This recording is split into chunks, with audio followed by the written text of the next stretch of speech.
Hey everyone, today we're going to dive into something pretty profound. How exactly does a nation remember its fallen heroes? We're going to explore the story behind India's National War Memorial, a place where stone and flame and just so much emotion come together to tell a story of incredible sacrifice. So let's get into it. It's a huge question, right? And the answer, well, it's way more complicated than you might think. This isn't just about history class. It's about gratitude. It's about national identity. And really, it's about understanding the deep, deep price of freedom. This very question is the whole reason we're here today. To really get what the memorial is all about, we've got to look back first. We need to understand the history it was built to honor, a story that unfolds across decades of service by the Indian Armed Forces. I mean, think about it. Ever since independence back in 1947, India has had to defend its sovereignty again and again. You have the First War right after independence, then major conflicts in 62, 65, 71, and of course the Kargil War in 99. The nation's soldiers have just been constantly called to answer that duty. And that duty, well, it came with an unbelievable human cost. Over 25,000 soldiers have made the ultimate sacrifice for the nation since independence. And that's not just a statistic, you know? That number represents thousands of individual lives, thousands of families, thousands of stories.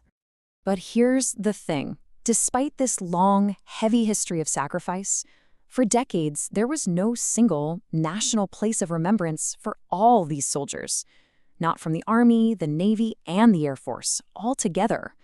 Sure, there were smaller individual memorials, but a unified tribute for the entire nation, it was a huge missing piece. Now, that's not to say there was nothing. For nearly half a century, the nation's gratitude was actually represented by a single, incredibly powerful symbol, a flame. This was the Amar Jawan Jyoti, which means the flame of the immortal soldier. It was set up in 1972, right after the 71 War, and this eternal flame burning under the famous India Gate, it became the central point for national mourning and respect. For so many people, it was a deeply meaningful symbol. But its purpose was fundamentally different from what was about to come. See, the Amar Jawan Jyoti was this powerful, symbolic tribute that honored the idea of the unknown soldier. The National War Memorial, on the other hand, was designed to be a complete record.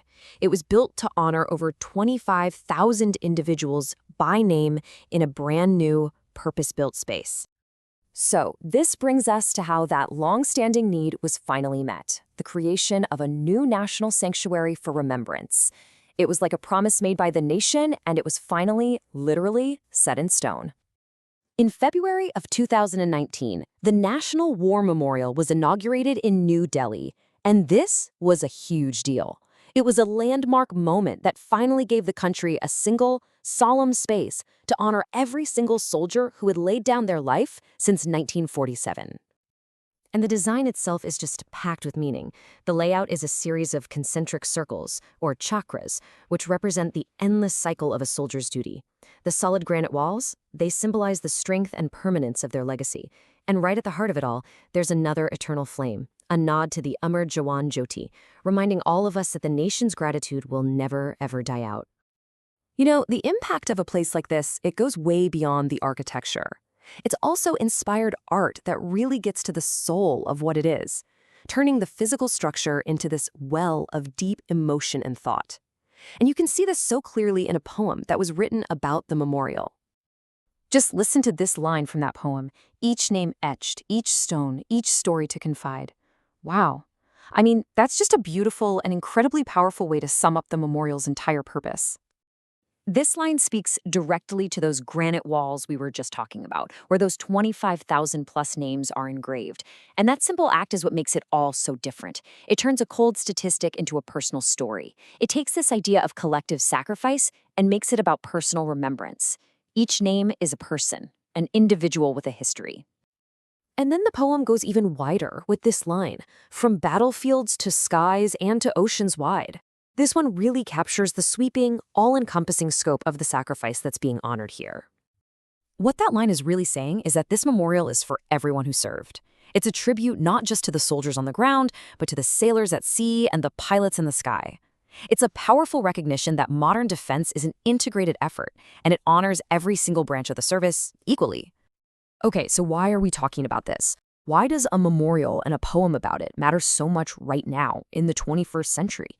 Well, it's because its message speaks to a really modern, really thoughtful understanding of what patriotism and nationhood are all about. See, the memorial doesn't glorify war, not at all. Instead, it pushes for a much more thoughtful perspective. It emphasizes peace over conflict by constantly reminding us of the human cost. It focuses on the weight of sacrifice, not the thrill of victory. It calls for quiet, solemn remembrance, not loud, boastful celebration. And it inspires a deep sense of gratitude, not aggression. It's a really mature, reflective kind of patriotism. And that's really the key takeaway for all of us. The memorial is like a bridge. It connects us to our history for sure, but it also reminds us of our duties as citizens today.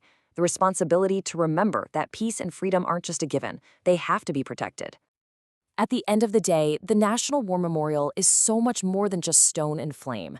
As one source puts it, it's the historical conscience of the nation. And I think that's perfect. It's a place where history becomes a feeling and sacrifice becomes a memory that lasts forever. So, we started with a big question, and I want to leave you with it. After seeing how a nation has chosen to remember its heroes, what is that act of remembrance? What does it really mean to you? It's definitely something worth thinking about. Thanks for digging into this with us.